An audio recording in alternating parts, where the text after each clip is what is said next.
هكذا أوقفنا على واجب عظيم من واجباتنا في علاقتنا بربنا تعالى. Dan beginilah penulis membuat kita tertekun akan sebuah kewajiban yang Allah Ta'ala wajibkan kepada kita, وهي تطهير قلوبنا من هذه الأمراض الباطنة. mengajarkan kepada kita bagaimana kita harus membersihkan hati sanubari kita dari penyakit-penyakit batin, من الرياء والكبر penyakit ria, ingin dilihat manusia ataupun sombong, والحسد والحقد والغش begitu juga rasa iri dan kedengkian dan kebencian kepada sesama, والإصغاء إلى وسوسة الشيطان والاسترسال معها. kemudian juga percaya kepada bisikan syaitan dan dia terus membiarkan hatinya hanyut di dalam lintasan pikiran yang busuk dan bujukan syaitan itu. والغفلة عن الله وتعظيم الحقير الفاني. Dan termasuk penyakit hati itu adalah lalai lupa kepada Allah Ta'ala dan mengagungkan perkara-perkara yang fana dari hal-hal duniawi. يجب على المؤمن أن يشمل في علاج باطنه من هذه الأمراض. Maka wajib kepada setiap mukmin semangat untuk mengobati dirinya dari penyakit hati. وبصلاح القلب يصلح الجسد كله. Dengan hati menjadi sehat, maka badan pun juga anggota tubuh amalannya akan menjadi baik. وبفساد يفسد العمر كله. Apabila hati rusak, maka tubuh dan umur kita, hidup kita menjadi rusak. يتعجب الشيخ من إذا ما ركبت يده إلى رجله إلى بطنه ولا شيء من أعضائه يجتهد في علاجها ولو بالسفر إلى أبعد مكان وببذل الأموال. أمراض في قلبه خطيرة شديدة ما يجتهد في علاجها وعاقبتها أخطر من مرض الجسد.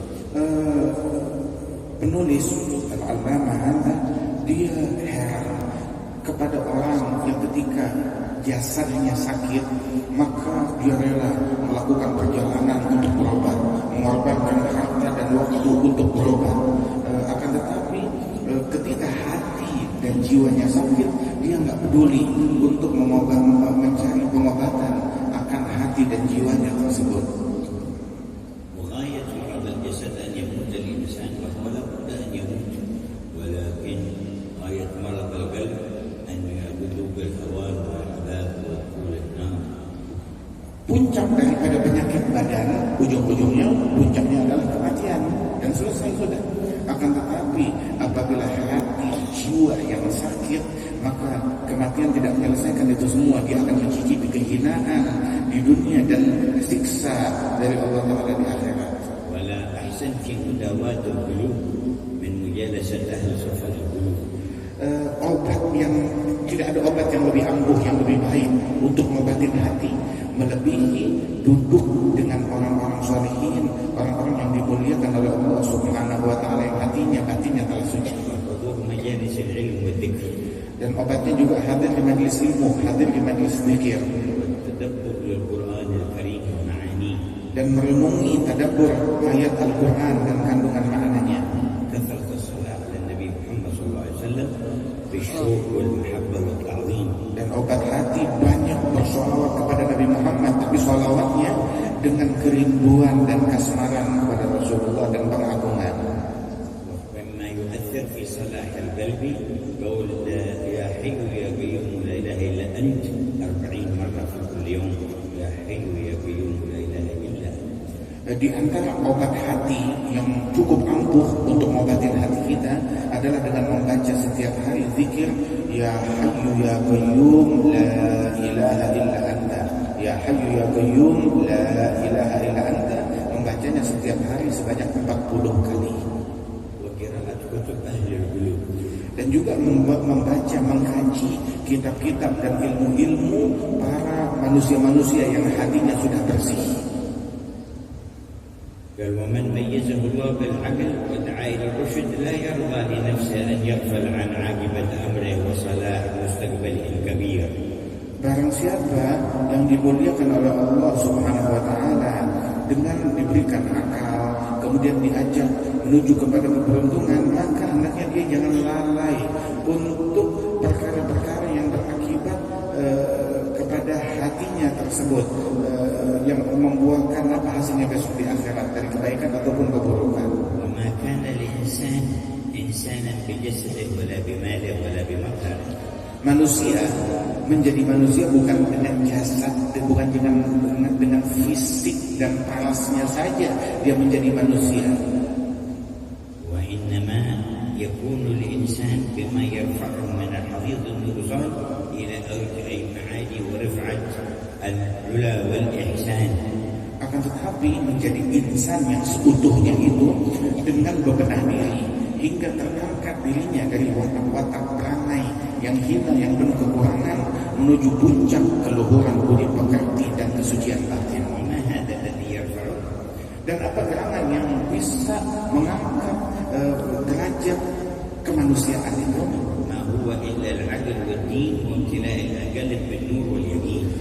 Itu tidak ada lain melainkan dengan akal, dengan agama dan hati dipenuhi dengan cahaya keimanan.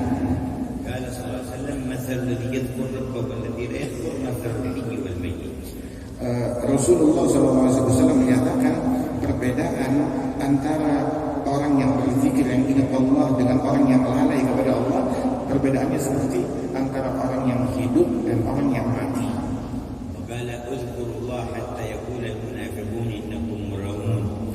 Dan beliau mengatakan, Nabi Muhammad, zikirlah kalian kepada Allah hingga atau walaupun orang-orang munafik mengata-ngatai kalian, wahai kalian orang-orang yang munafik, dicaci. ويقول صلى الله عليه وسلم إذا كان يوم القيامة نادى مناد سيعلم الجمع اليوم من أهل الكرم. قال ومن أهل الكرم يا رسول الله؟ قال أهل حلق الذكر في المساجد. Dan dalam hadis Nabi mengatakan apabila kelak esok hari kiamat dikumandangkan panggilan, sesungguhnya orang-orang yang ada di padang mahsyar akan mengenal siapa kalangan manusia-manusia agung, manusia-manusia mulia di padang mahsyar ini. Maka ditanya Nabi Muhammad, siapa mereka ya Rasulullah? Maka Nabi bilang mereka adalah orang-orang yang gemar berkumpul berzikir di dalam masjid. قلب بعض الصحابة بالله وبرسوله صلى الله عليه وسلم والارتقاء في مراتب القرب من الله، وكان بين قوم وقبيلته أكثرهم مشركون يحب أن يذهب إلى رسول الله فمنعهم. Terkait hati seorang sahabat Rasul Shallallahu Alaihi Wasallam dengan berzikir kepada Allah Subhanahu Wa Taala dan ingin mencapai menjadi insan seutuhnya, tetapi dia dikelilingi oleh masyarakat kaum musyrikin daripada lingkungan dan orang-orang di kampungnya. Hatta wajada fursatan yawm fakhraj min al-balad fasadaf ba'dha qabilati dakhilin galaina tulil tadhhab qal ma 'alaykum minni wa madha afidukum ana takuni adhhab ila rasulillah wa u'tikum mali qal idza tu'tina malaka 'atana mal wadhhab qal kullu mali lakum barakat alladhi 'ala jasadika. Kuli ثوبين رداء فتركوا ثوبين وقف واحد إزار واحد رداء وذهب إلى المدينة. Maka dia pun memutuskan untuk keluar dari kampungnya, hijrah kepada Nabi Muhammad. Saat baru keluar dari kampungnya mau hijrah, berpapasan dengan orang-orang kampungnya yang baru pulang, dia pikir dia bisa lolos, atau tergok oleh mereka di kabur dari kampungnya. Dia bilang, enggak boleh keluar kamu mau ikut dengan Nabi Muhammad. Dia bilang, saya di kampung enggak ada gunanya, biarkanlah saya pulang. Bilang, kalau kamu mau ketemu, mau keluar dari kampung ini, serahkan semua aset dan harta yang kamu miliki, termasuk bekal yang kamu bawa.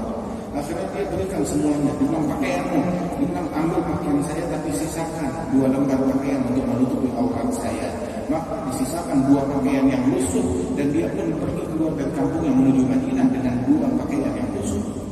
وصير المدينة ولا يملك إلا هذين الثوبين فسماه الصحابة ذو البجادين، يعني صاحب الثوبين الخليقين عليه رضوان الله تبارك وتعالى، ولكنه ارتاح، كان يعتكف في المسجد ويحضر المجالس مع النبي ويرى العبد ويسمع كلام الله، وكان مسرورا ومستبشرا. Dan sampailah dia ke Madinah, enggak punya bekal, enggak punya harta, enggak punya aset, enggak punya apa-apa kecuali 2 lembar baju yang sudah rusak, 2 lembar baju yang jelek, yang butut, yang sudah lusuh. Akan tetapi dia masuk ke Madinah, batinnya tentram, bahagia. Dia duduk di masjid, kerjaannya hadir majelis bersama Nabi Muhammad dan salat jamaah, merasa damai dengan itu semuanya. Hingga dikenal itu orang ini adalah Dzul Bijadain, orang yang datang ke Madinah hanya dengan memiliki harta dua lembar baju yang sudah lusuh. مر النبي يوما تحت المسجد مع بعض أصحابه يذب بيديه في المسجد يذكر الله تبارك وتعالى بمحبة وبعشق وبرغبة. فقال بعض الصحابة خاف أن يكون هذا مرائي نفس الله فقال لا ولكنه أواه يعني رجاع نظر. Satu kali Nabi Muhammad berjalan di luar masjid, di luar pagar masjid, kemudian mendengar suara dari balik masjid itu, di dalam masjid itu suara Dzulbijadah sedang berzikir dengan lantang. Maka beberapa Nabi Muhammad bertanya, siapa ini? Ini suaranya Dzulbijadah. Terus ada orang yang berkomentar kepada Nabi, ya Rasulullah, dia melakukan ini untuk riya, zikir lantang di masjid dengan keras untuk riya, ingin dipuji, ingin dilihat orang. Nabi mengkoreksi, bukan, dia bukan ingin dilihat atau didengar, bukan untuk riya, tetapi ini adalah ciri orang yang selalu awah, selalu merujuk dan kembali kepada Allah Subhanahu wa taala, gemar berzikir seperti ini. خرج النبي في غزوة خيبر وخرج معه. Beliau ikut Nabi Muhammad di dalam peperangan Khaybar dan turut bersama Rasulullah dalam perjalanan itu. وبعد رجوعهم في الطريق في أثناء الطريق توفي ذوالفجاجين. Dan dalam perjalanan pulang dari Khaybar, Dzulbijadah sakit dan meninggal dunia. فأمر النبي بتجهيزه وحفر القبر. Maka Nabi Muhammad perintahkan, ayo siapkan jenazah Dzulbijadah, dimandikan, dikafankan, mau disolatkan dan digali kuburan untuk dimakamkan di dalamnya Dzulbijadah. فكان في من يحفر قبره سيدنا أبو بكر سيدنا عمر سيدنا علي بن أبي طالب. Dan termasuk orang yang menggali kuburannya itu, menyiapkan jenazahnya itu Sayyidina Abu Bakar, Sayyidina Umar dan Sayyidina Ali bin Abi Thalib, pembersahabat. ولما جهزوه صلى عليه النبي صلى الله عليه وسلم وخرج إلى قبره بنفسه. Ketika sudah siap, Nabi yang sholatkan langsung. Begitu mau dimakamkan, Nabi yang turun langsung ke dasar kuburan, ke liang lahat. تناوله منهم وألحده في القبر. Kemudian Nabi terima jenazahnya Dzulbijadah dengan dua tangan sucinya, kemudian dibaringkan di liang lahat oleh Rasulullah SAW. ثم دعا بهذه الدعوة. Kemudian Nabi di dalam lubang kubur itu berdoa dengan doa yang agung ini. قال اللهم ارض عنهم فإني أمسيت عنك راض. Nabi berdoa, ya Allah, ridhoilah dia, sebab aku pada sore hari ini ridho terhadap orang ini. وفاز ذوالفجاجين. Beruntung Dzulbijadah dengan ridhonya, وظفر ذوالفجاجين. dan dia telah sukses dan berhasil. سعيد ذوالفجاجين. Sungguh dia telah meraih kejayaan dan keberhasilan. نعيما مؤبد ذوالفجاجين. Dia meraih keberuntungan dan kenikmatan yang abadi. هنيئا لذوالفجاجين. Beruntung Dzulbijadah. اللهم ببركته ارض عنا. Ya Allah, dengan berkatnya ridhoilah kami. نظل يومنا هذا وأنت راض عنا ورسولك راض عنا. Ya Allah, kami lalui hari kami ini dalam keadaan Engkau ridho kepada kami dan Rasul-Mu ridho kepada kami semua. ويوم الاثنين تعرض فيه الأعمال على الله وعلى رسوله. Ini adalah hari Senin di mana amalan semua manusia disampaikan laporannya kepada Nabi Muhammad. نسألك اللهم أن تشمل الحاضرين ومن يسمعنا ومن ولانا فيك برضوانك الذي لا سخط بعده أبدا. Kami mengemis kepadamu ya Allah, Engkau liput semua yang hadir dan semua yang menyaksikan acara kami ini dengan keridhaan-Mu, keridhaan yang tiada kemurkaan lagi setelahnya ya Allah. وهكذا يحيا من اهتم بأمر قلبه ورضا ربه. Beginilah orang yang hidup, menjadi hidup, orang-orang yang memperhatikan apa yang diperintahkan oleh Allah Ta'ala dan memperhatikan perbaikan dan pengobatan hatinya. وإلا كم من إنسان ما هو إنسان إلا في الصورة فقط. Kalau kata berapa banyak manusia, dia bukan insan, bukan manusia, kecuali cuma fisiknya aja yang seolah-olah nampak seperti manusia. حقيقته دابة أو سبع أو كلب أو شيطان. Namun kalau dibuka hakikatnya orang tersebut, maka dari wataknya, dari perangannya itu bagaikan syaitan ataupun binatang buas atau bahkan seekor anjing. سمع فيه من صفات هؤلاء. Tergantung dari hakikat sifat yang tertanam di dalam hatinya. فأحيي قلوبنا يا رب. Ya Allah, hidupkan hati kami semua ya Rabb. أحيي لنا الإيمان وقوه لنا يا رب. hidupkan keimanan kami dan kuatkan dalam hati kami ya Rabb.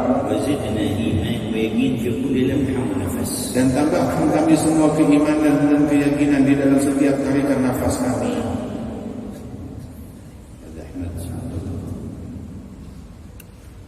Dan